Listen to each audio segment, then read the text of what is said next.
The most powerful food for fat loss, if you don't want to increase your exercise or if you don't want to actually go on any crazy diet, is something that can literally help you lose 4.5 pounds of fat per year. And that sounds crazy, but that's what the literature quite literally points to. I'm talking about ginger. Now, you can almost feel a fire when you consume ginger, right? We're going to explain how it works, but also how you can time it, because the literature is great at saying, hey, here's how this works. But then we need like the applied side. Like, how do we apply this into our life to get the most out of it? Because there's a very clear fat burning energy expenditure effect that we get from ginger. But if we understand the why, we can know how to apply it. If you don't mind, drop a comment down below for the algorithm. It just helps get these videos out to the right people so that people see it and we can really create more of these videos. So dropping a comment just helps that algorithm a ton. Now, also, I put a link down below for a food that is amazing. It's called colostrum, and it's from a company called ARMRA. So ARMRA is the only colostrum company out there that uses a cold biopotent technology to take colostrum and actually make it in a powder where you're not heat treating it and killing off the 400 bioactive compounds that are in colostrum. That's what makes colostrum a food. It's not a supplement. Colostrum is something that can help your gut health. It has all kinds of other benefits for recovery and everything in between. And the idea is it's not a supplement. It's something that we're designed to consume, and it's very active and alive. So maybe you've heard of colostrum. The problem is that almost all of them are heat treated, and that kills off all the antimicrobial, all the benefits that you're really looking for. So ARMRA is the one that I go for, especially if I'm training hard and I'm like really pushing my body and I need that extra. So that's a 15% off discount link if you go to tryarmra.com/Thomas. It's tryarmra.com/Thomas. This has been a staple in my life for about 1.5 years, and it has been a noticeable change in my recovery. So much so that now I bring the little stick packs with me every time I travel, especially if I know I'm going to be extra stressed or just extra taxed in general. So check them out down below. So this study that was looking at ginger, what's cool about it, it was a human study, randomized control trial published in the journal Metabolism. And they had subjects consume a breakfast, and then they had either just warm water or warm water with 2 grams of ginger. And what they did is over the course of the day, they took blood samples and they measured their energy expenditure.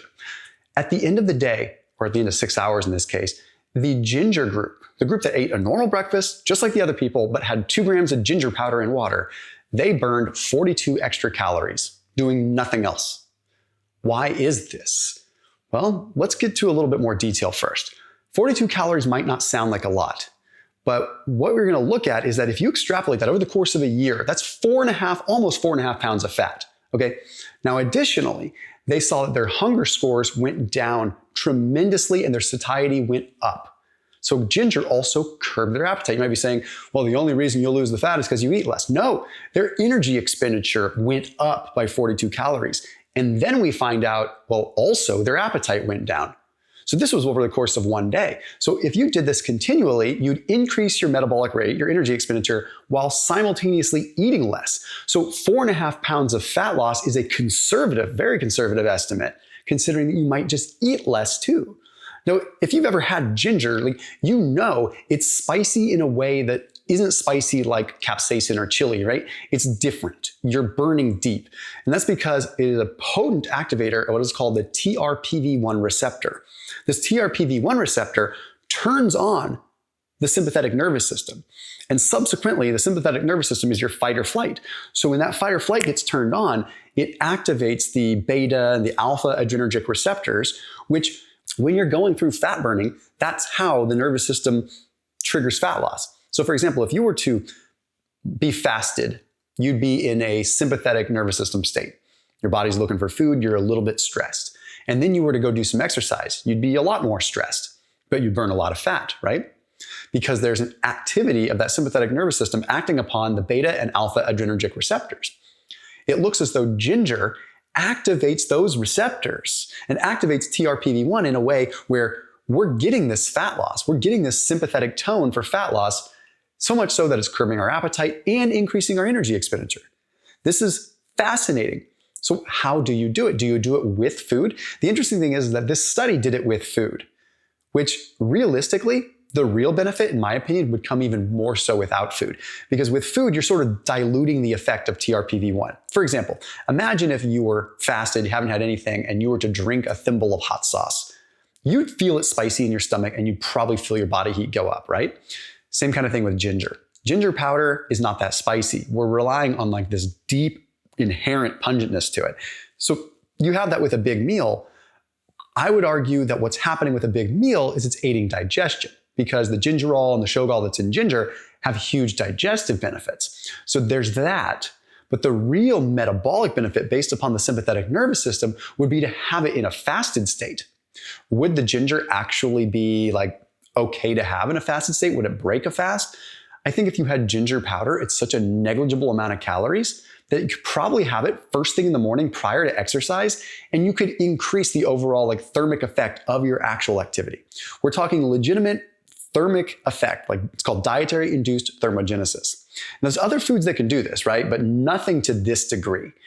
Chili is like, in like capsaicin, that's the most documented kind. That's the most powerful kind that we see in terms of TRPV1 activation. But we don't see the hunger go down as much as we do with like ginger. So we're looking at a completely, maybe not a completely different avenue, but a very strong avenue. Now you also, in theory, after a workout, could consume ginger powder or ginger and remain fasted for a little bit longer and sort of continue the afterburn effect of your workout. So let's say you went on a treadmill and you went for a walk on an incline for 30 minutes. You're definitely burning some fat, especially if you're in a fasted state. You're not pulling from anything but fat, right? You're really not using carbohydrates at a low intensity.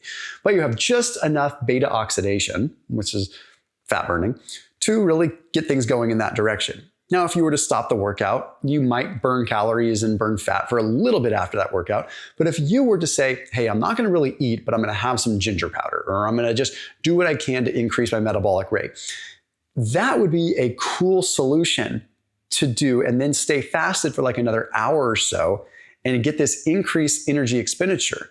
That's going to not only affect you in the moment by carrying on some of the benefits of exercise, but it's also going to make it so that your appetite is under control a little bit more throughout the rest of the day, and probably have a long-lasting 3 to 6 hour effect on your resting energy expenditure. So it's definitely worth it when it comes down to looking at the literature. Now, ginger juice would be beneficial too. You could do like a shot of ginger juice where it's a really pungent, powerful little like shot in the arm of ginger.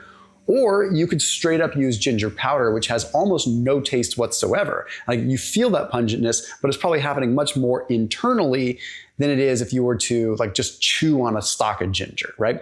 And you're looking at a little less probably carbohydrates that way. Now, the best thing about this entire thing is that this is resting energy expenditure. You could literally be sitting at a desk and you would probably burn more because it's coming from the way of heat. It's not increasing activity. It's not increasing non-exercise activity thermogenesis. It's not making you jittery. It's just simply increasing heat. That's all there is to it. So as always, keep it locked in here on my channel. See you tomorrow.